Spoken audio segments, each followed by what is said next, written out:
What's up, YouTube? This is James coming back at you with another informative video. I hope you guys are doing well out there on this somewhat warm Thursday. I'm doing pretty good myself. This particular situation right here, this story, if there's any validity to what it's talking about, there's no wonder it's so many malpractice lawsuits in the medical industry. Okay? Says here, federal indictment over fake Florida nursing diplomas leave 26 Delaware licenses invalid. Yeah. It is said that there has been some colleges, nursing colleges or whatever, that, people were paying somewhere upwards $10,000 to $15,000 for diplomas. You understand? And actually got jobs in the field when they had no qualifications whatsoever to even be nurses. All right. I want to read this brief article right here. Then we're going to hear the other side of the nurses that are, how can I say, accused of dealing in this particular situation right here.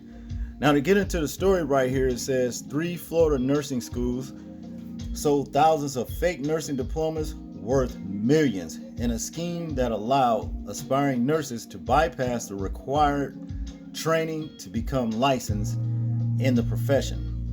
Okay, federal prosecutors alleged Thursday in Delaware a combined 26 active registered nurse and licensed nurse practitioners licenses were annulled or voided through these findings, according to the Department of State spokesman Ronnie Baltazar Lopez said.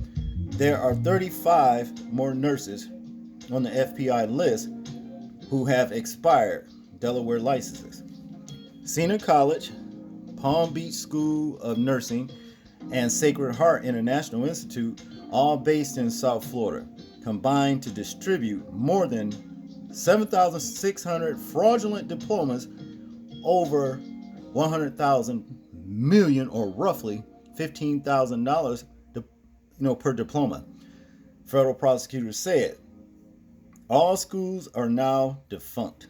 Okay, 25 defendants, including school directors and diploma recipients, were charged in the scheme, and each face up to 20 years in prison if convicted. Attorneys for defendants were not listed in federal court database Thursday. Okay. Wow, man, this is crazy right here. You understand? Now, if there's any truth for this situation right here, these chicks are actually, and the schools are actually guilty in doing something like this, well, they should have been caught. Because after all, when it's all said and done, at the end of the day, you are playing with somebody else's health and life. And if you are not qualified to be doing these things right here, then you had no business in there faking. I heard people take,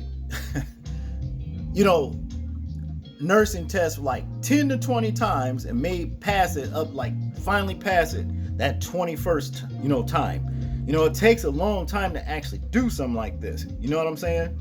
So you just popping up with the nursing diploma saying you disqualified RN or whatever, LPN, and next thing you know, you there faking and everything, so, well, the story says it got busted. Now, to continue right here, this is Delaware license impact local businesses name. Okay, we're not going to go through all of them because, like I said, I want to see this other video over here and hear, what this other nurse, this lady, has to say about it.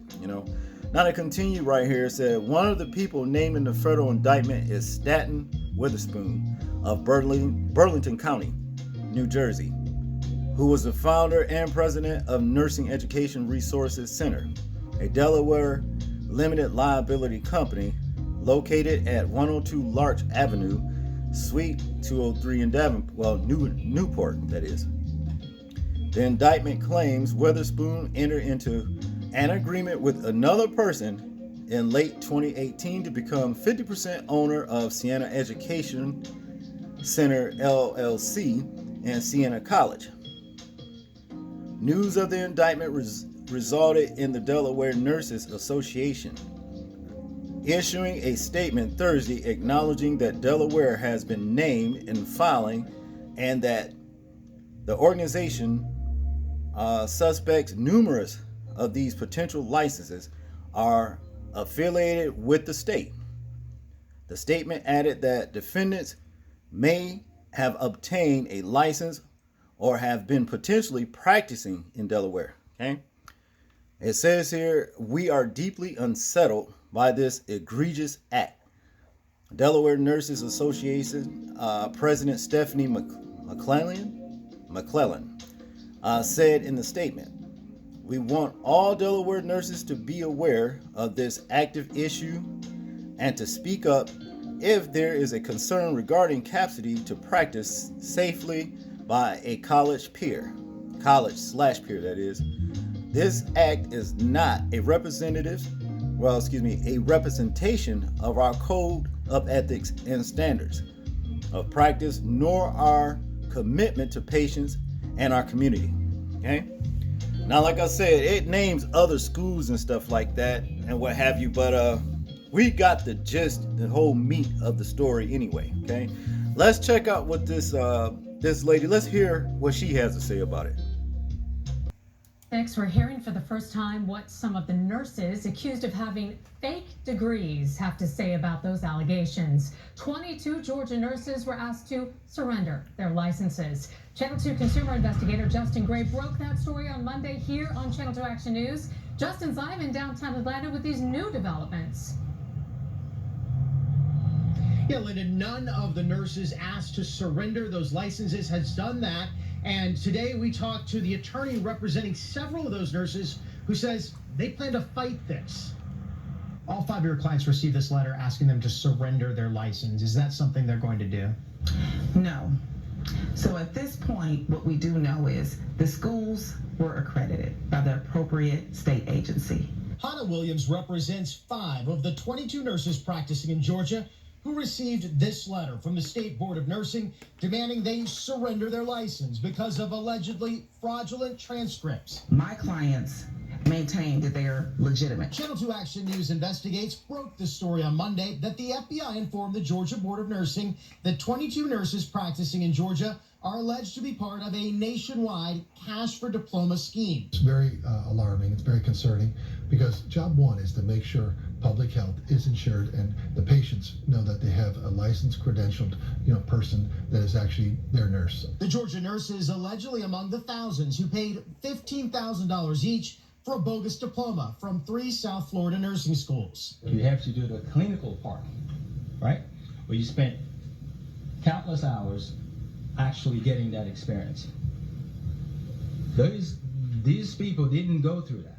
That part was completely skipped by getting the fake diplomas. But the attorney for 5 of those nurses, a nurse herself, says not everyone with a degree from those schools bought a bogus degree. For years, prosecutors acknowledged the schools were real accredited schools. Williams claims her clients earned their degrees. Look, nobody wants a fraudulent nurse taking care of them or their loved one. However, in this case, what we have are allegations and an investigation, and we have to allow that process to play out before we rush to judgment.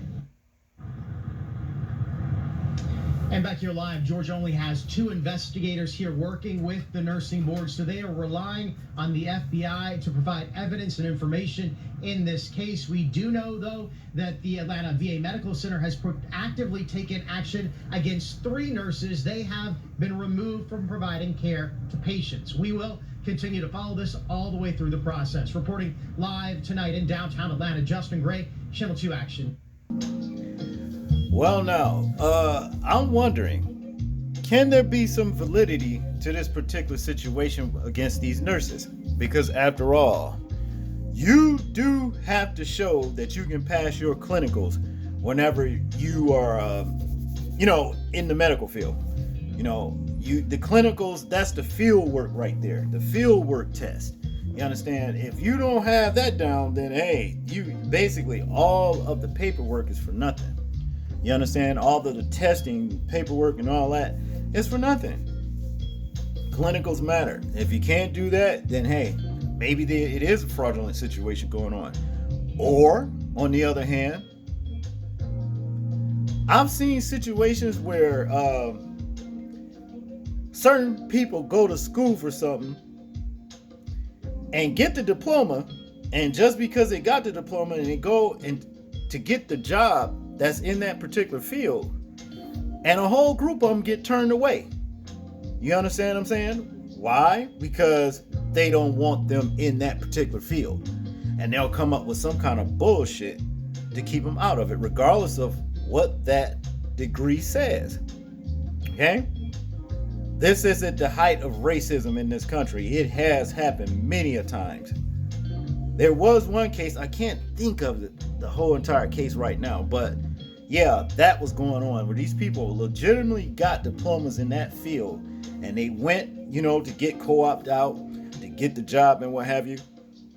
And the companies were like turning them away, and they wasn't respecting, you understand, where they got their schooling from.